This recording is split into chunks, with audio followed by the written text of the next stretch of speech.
ओम श्री गणेशाय नमः। श्रीमन्नारायणीयम्। ओम श्री कृष्णाय परब्रह्मणे नमः। दशकम् 89 वृकासुर वध वर्णनम्। The slaying of Vrikasura. Bhagavata Skanda 10 chapter 88 and chapter 89 verses 1 to 20 form the basis of this dashaka. Shloka 1.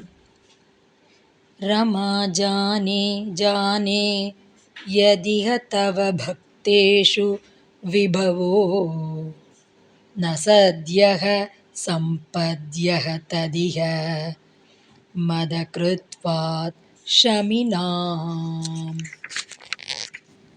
प्रशान्तिं कृत्वैव प्रदिशसि ततः कामम् अखिलम् प्रशान्तेषु क्षिप्रं न खलु भवदीये च्युतिकथा। Word by word meaning. हे रमा जाने, रमा जाया भार्या यस्य सह Rama जानीहि।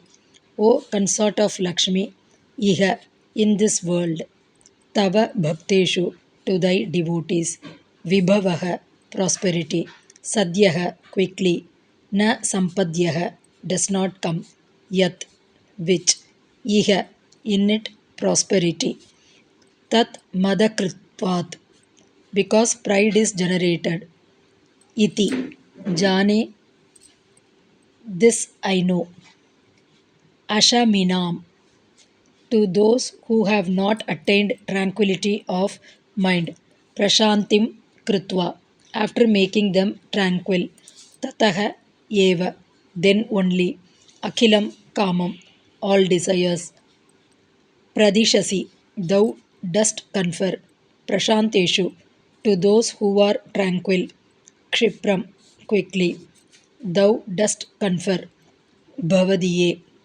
for those who are devoted to thee, na khalu chutikatha the question of downfall is not there at all. Full meaning. O consort of Lakshmi, in this world, prosperity does not come quickly to thy devotees. I know that this is because prosperity generates pride. For those who have not attained tranquility of mind, thou dost fulfill their desires only after first making them tranquil. To those who have become tranquil, thou dost give all that they desire quickly.